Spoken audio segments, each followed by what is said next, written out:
João capítulo 18, versículo 1. Tendo Jesus dito isso, saiu com os seus discípulos para além do ribeiro de Cedron, onde havia um jardim, no qual ele entrou junto com os seus discípulos. Capítulo 20, por gentileza. Versículo 15. Capítulo 20, versículo 15. Disse-lhe Jesus: mulher, por que choras? Quem buscas?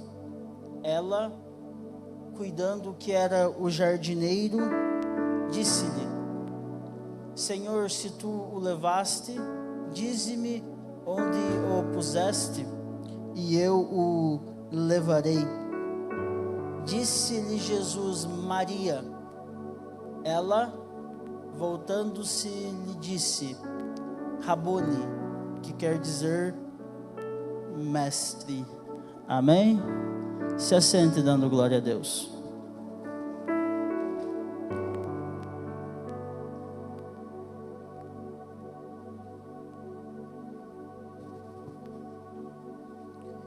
Timothy Keller, um dos maiores teólogos que o mundo já viu, disse uma frase célebre em seus escritos.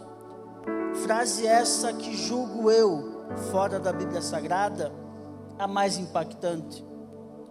Ele disse que a ressurreição de Jesus é a prova que a pior coisa,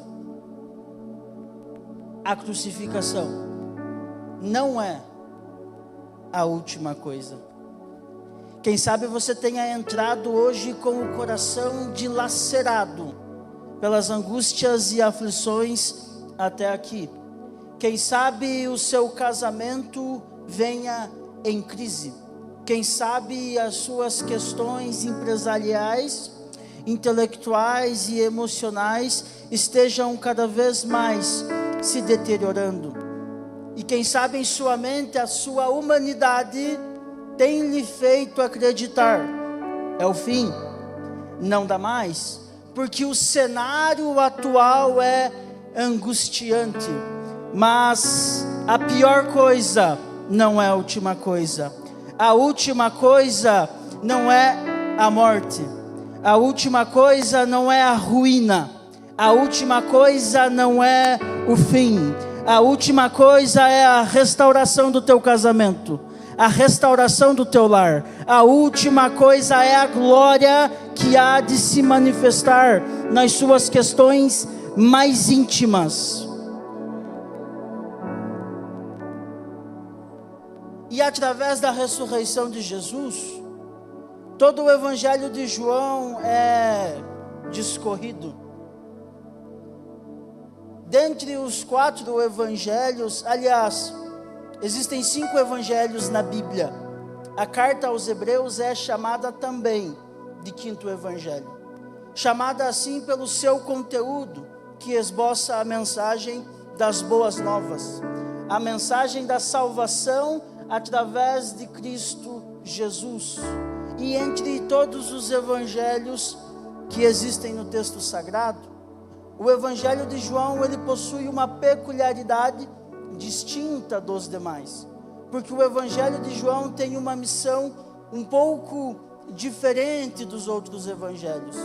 Enquanto os outros evangelhos buscam narrar os milagres de Jesus, enquanto os outros evangelhos buscam narrar a missão de Jesus, o evangelho de João buscou narrar as suas pregações, as mensagens ora pregadas por Jesus. E as pregações de Jesus foram em torno de sua natureza essa divina. No capítulo 1, versículo 1 de João, João diz: no princípio era o verbo, e o verbo estava com Deus, e o verbo era Deus. O versículo 2 diz: ele, o verbo, estava no princípio com Deus. Então João faz a introdução do seu evangelho mostrando quem é Jesus. Jesus não é simplesmente um homem peregrinando na terra. Jesus não é simplesmente um homem com uma mensagem distinta dos demais filósofos daquela época. Jesus era o Deus que se fez carne, habitou entre nós para trazer a nós oportuna salvação. E é através dessa perspectiva que o Evangelho de João se desenrola, dentro de uma perspectiva de sua natureza divina. Tanto é que João relata o único milagre que os demais evangelhos não relatam, que é o capítulo 11, aonde Lázaro é ressurreto. A mensagem de Jesus para Marta e Maria é: Lázaro está morto, mas ele irá ressurgir. Marta, um pouco aflita e ansiosa, olha para Jesus e diz: eu sei, na ressurreição do último dia. Marta estava pensando em quem era Jesus. Eu vejo muitos pregadores criticando Marta por sua resposta. A mensagem de Marta não merece crítica, tanto é que Jesus também não o faz, porque a mensagem de Marta para Jesus era simplesmente aquilo que Jesus vinha pregando, que era a manifestação do reino dele nessa terra, através de seu propósito e natureza, pela salvação.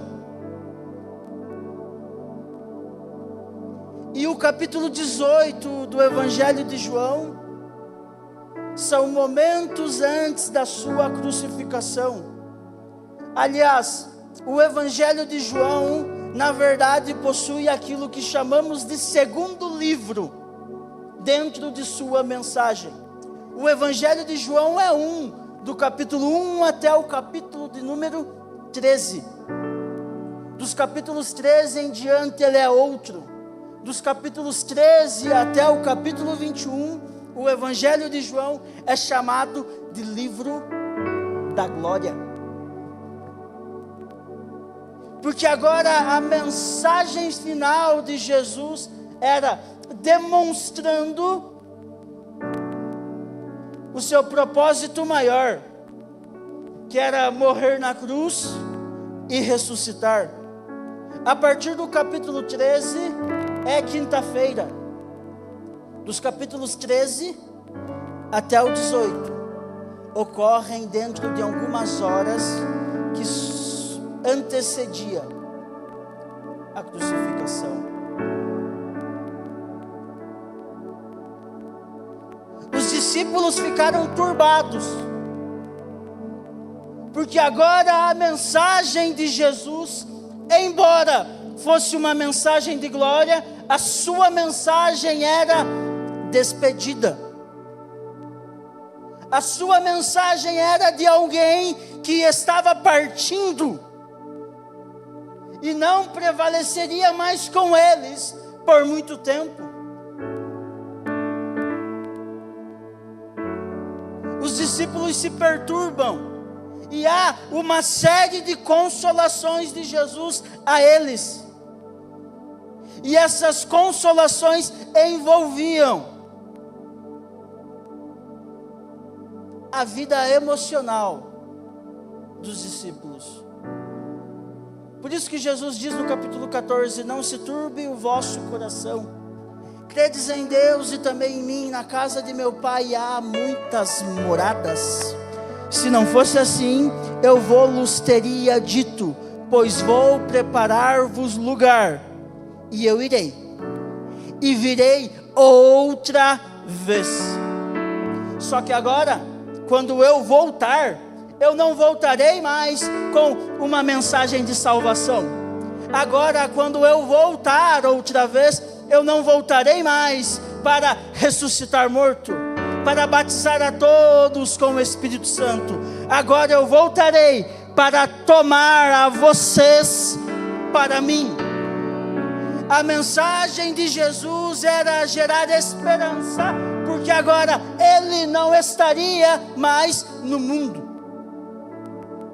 Por isso que ele diz: eu vos enviarei outro Consolador. O propósito é o mesmo, a unidade é a mesma, a natureza é a mesma, e a missão, tornar Jesus presente a nós.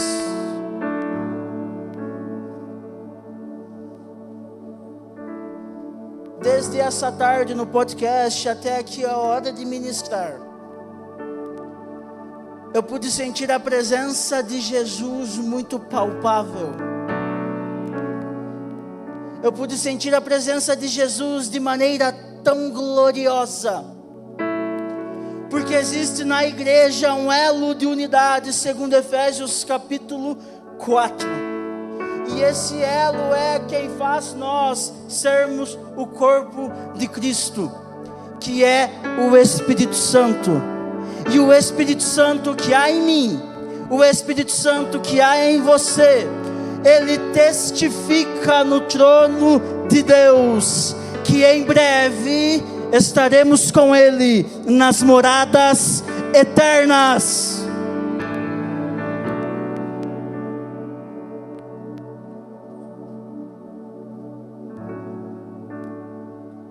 Jesus institui a ceia, e ele parte com os discípulos até o Monte das Oliveiras.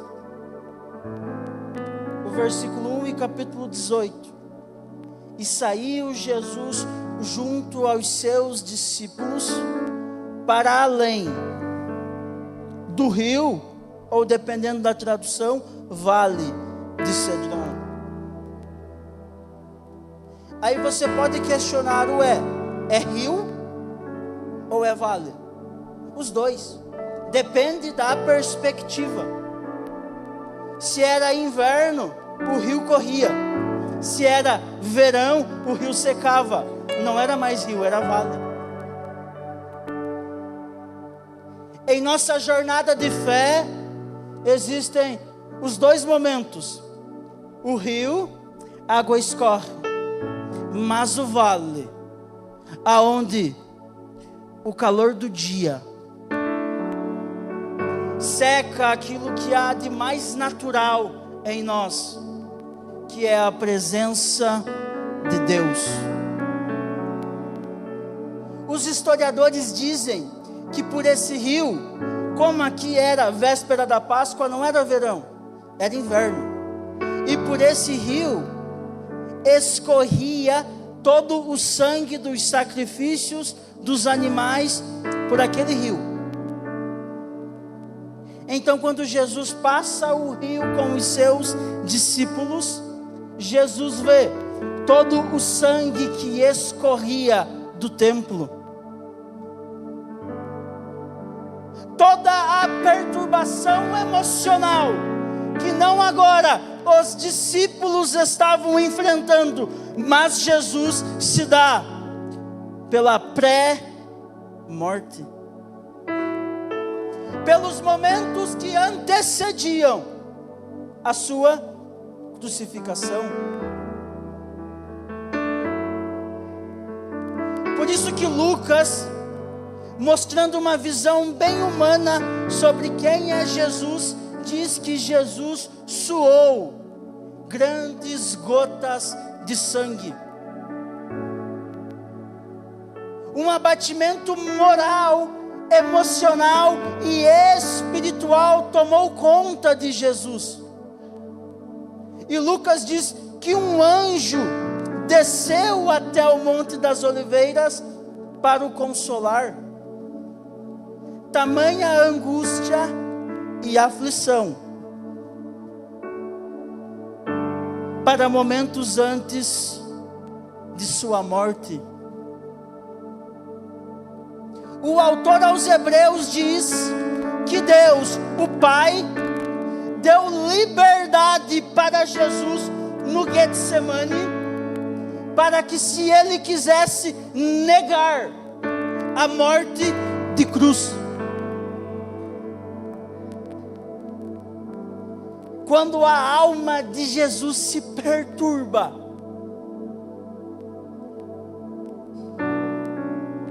quando toda a sua adrenalina, noradrenalina, toma conta do seu cérebro. E Jesus começa a imaginar aquilo que viria horas depois.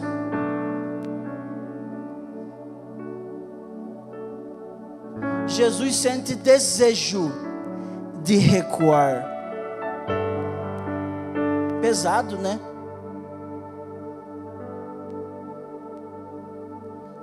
Aí você diz: Rodrigo, mas você disse que Ele é Deus. Sim. Mas era homem, carne.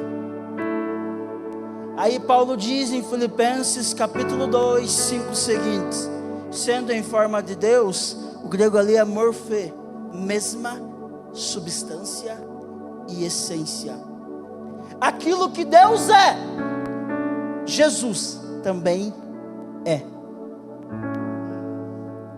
Sendo em forma de Deus, não teve por usurpação ser igual a Deus, mas antes assumiu a forma de servo, aniquilou-se a si mesmo, desceu à terra para a morte de cruz. Jesus assumiu o sacrifício na cruz como homem. Não é Deus quem morre, porque Deus não morre.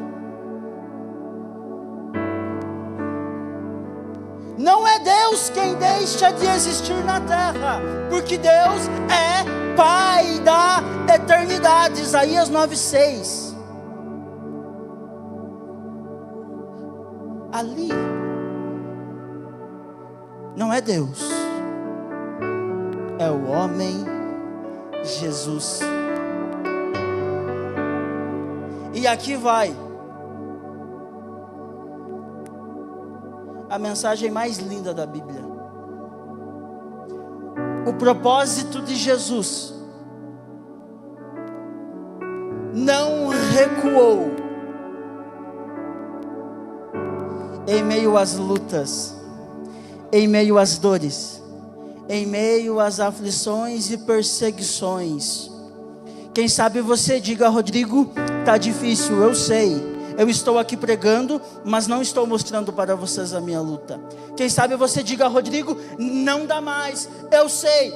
Existiram momentos que eu também disse: Rodrigo, eu vou desistir, mas tu está aqui.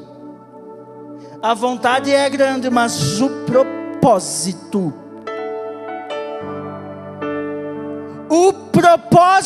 é o que prevalece.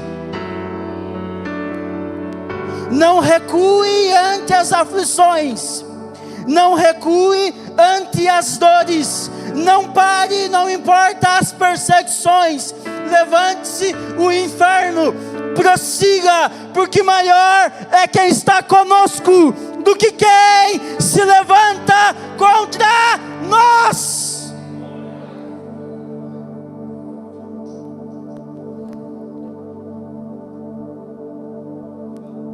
Sabe o que é o Getsemane? O Getsemane é um jardim privado. O Getsemane não passou a existir do nada na história. Alguém construiu ele.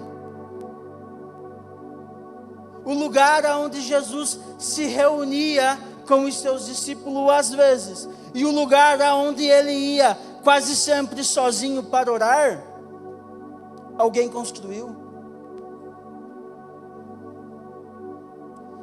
A história diz que o Getsemane era um dos jardins mais lindos em Israel.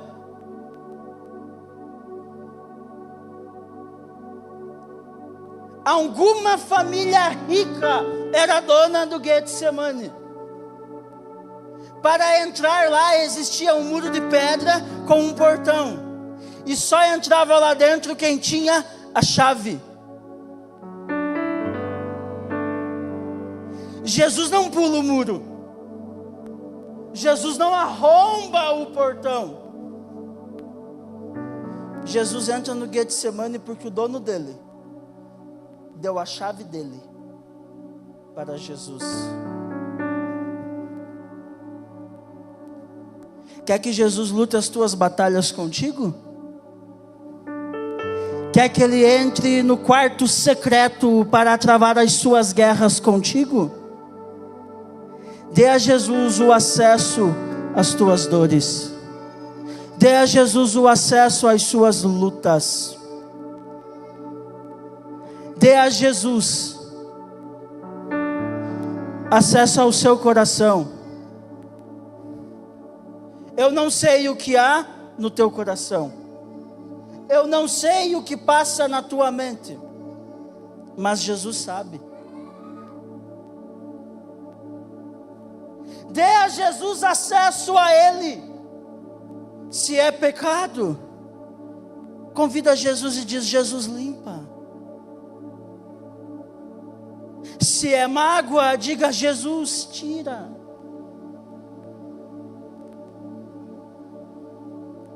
Se é aflição, diga a Jesus: Jesus, me renova.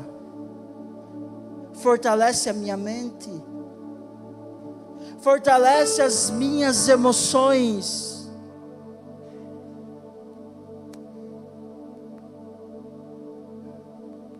O psicólogo é bom.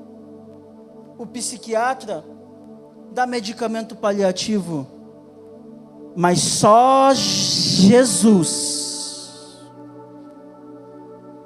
Só Jesus sabe onde é.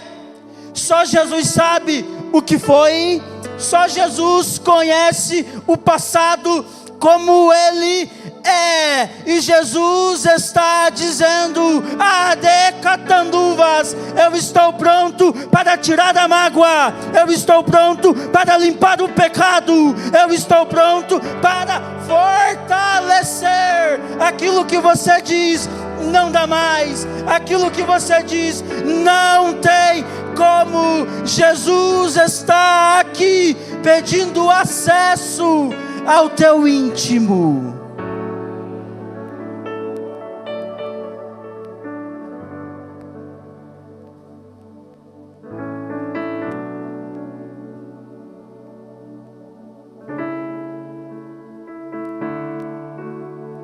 Em 2023 eu passei por algumas crises. Em 2023 eu passei por alguns processos dolorosos. E lembro que em dado momento, saindo do banheiro, tinha tomado banho, eu parei na porta do banheiro e minha mente começou a lembrar de algumas coisas. E eu falei: Jesus, que saudade. Jesus, que saudade. Na mesma hora, Jesus falou ao meu coração. E a saudade que eu tenho dos momentos onde eu esperava chegar às madrugadas para você ficar comigo. E a saudade do tempo que eu esperava você se ajoelhar para conversarmos. Ali eu entendi que não importa as angústias, as tribulações e as agruras da minha vida, Jesus tem a chave e tem o remédio que não há paliativo. Jesus tem o remédio que não é dor. O remédio de Jesus não é amargo. O remédio de Jesus é doce. O remédio de Jesus é o Santo Espírito que corre pelo nosso corpo, limpa o pecado, tira as dores, transforma as aflições em cânticos de vitórias, na aflição mais terrível da minha vida. O dia que marcou a minha história. Eu não fui no bar me embriagar.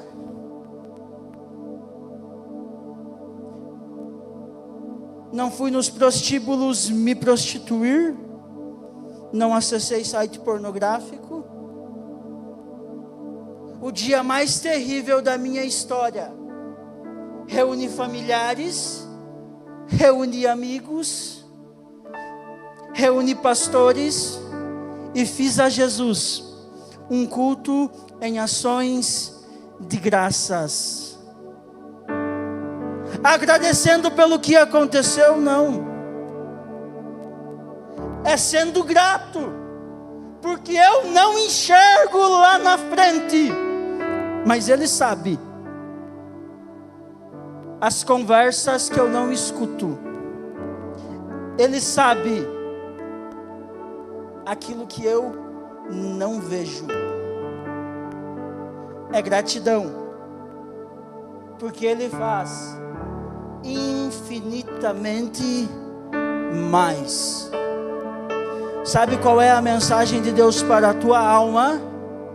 Eu faço infinitamente mais, infinitamente maior, infinitamente melhor. Você diz na tua mente, eu não entendo. Você diz na tua alma, não sei como. Você questiona, porque Jesus está dizendo, eu conheço o final da história. Do teu jeito é morte, do teu jeito é perdição, do teu jeito é lutas que não serão vencidas, mas do meu jeito, pode ser que na tua mente não dá, mas o final é vitória, o final é batalha vencida. Deus conhece o final da história.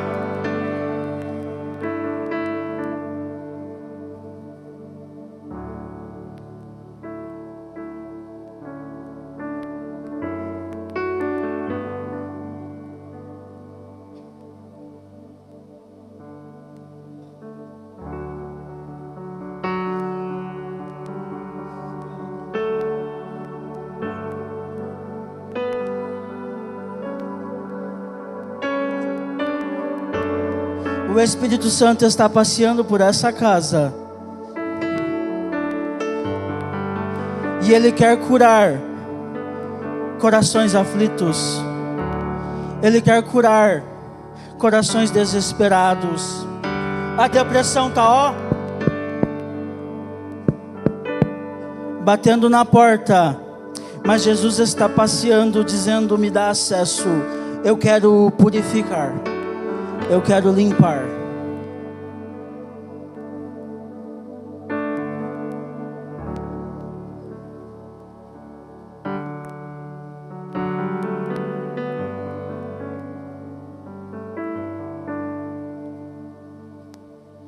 Jesus enfrenta a via dolorosa, já estou encerrando.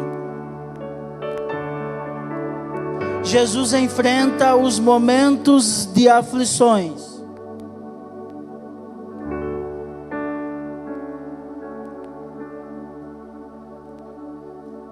Jesus tem cravo pregado na mão, cravo pregado nos pés.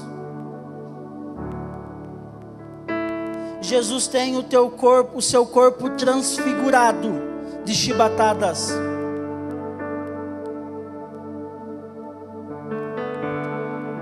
A imagem de Jesus na Via Crucis é um filme de terror.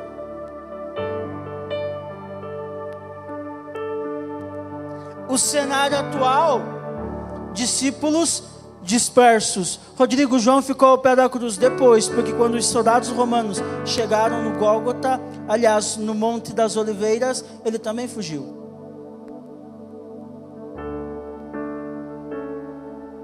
A multidão que seguia Jesus se dissipou. O Os 500 discípulos falados por Paulo em 1 Coríntios 15, fugiram. Não tinha mais ninguém. O cenário era derrota.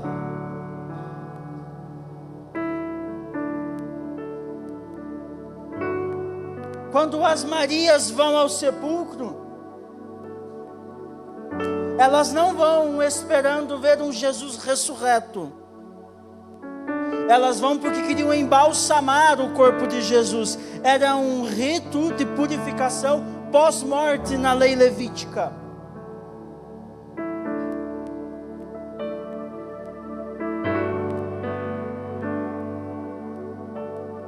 A crise estava lá. Olha só, a mente estava no Gólgota. A mente estava no Jesus sangrando e gemendo. O cenário ainda não havia mudado. Só que Jesus não estava mais lá.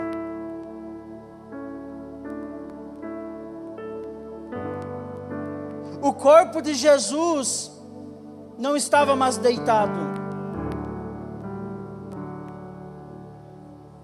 A sua alma já tinha saído do Hades, pegar o cativo do cativeiro. A pedra já havia removida. E olha só, Jesus não está mais lá. Mas as mulheres perguntam ao aparente jardineiro: aonde você colocou o corpo do meu mestre? Olha só, isso é muito lindo, porque a mente delas estava no Jesus morto. Elas estavam contemplando Jesus ressurreto. Mas o cenário na mente ainda era derrota. Jesus já havia transformado o caos em ordem. Jesus tinha transformado a morte em vida. O seu corpo estava em glória, mas a mente no Jesus morto. Quantas vezes em nossa vida Jesus já transformou o cenário, mas a nossa mente continua focada naquilo que passou. A nossa mente continua presa naquilo que ficou, seja um casamento destruído, um namoro, noivado que não aconteceu, a demissão num emprego que você tanto queria, a sua frustração ministerial. Você fica focado naquilo que está lá atrás. E Jesus já transformou todo o cenário.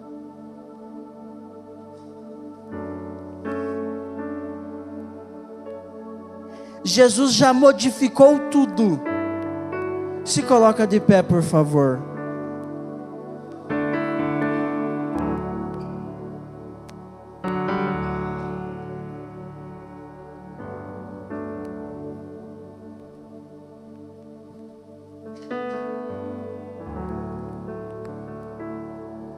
A nossa mente continua focada naquilo que passou.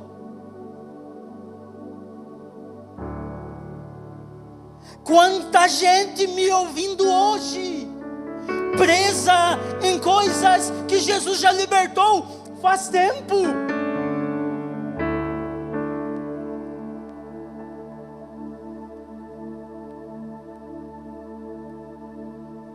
Desprenda a tua alma do passado.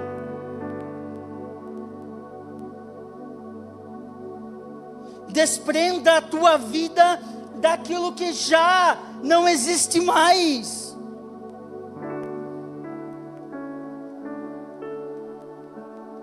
O cenário, diz o Senhor, não é mais morte, mas vida, vida plena, absoluta.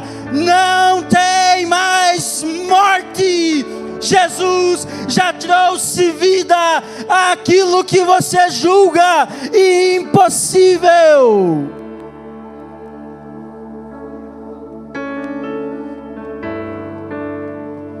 Eu quero orar pela tua vida. Eu não sei se você quer ficar aí no banco, se você quer vir à frente. E quer saber? Talvez você vir à frente não mude nada se o teu coração não está inclinado àquilo que Deus quer fazer. Mas se aí no banco, com o teu coração disposto, você se colocar diante dele, vai ter testemunho.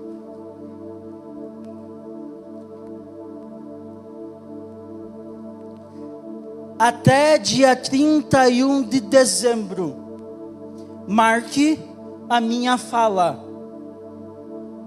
Até dia 31 de dezembro, o cenário que era morte, já é vida. Aquilo que você julga impossível, Jesus transformará em possibilidade. E você vai testemunhar o que Ele fez. Espírito de Deus, estamos, Jesus, no final de mais uma palavra. Ouvimos, Jesus, aquilo que o Senhor queria para nós.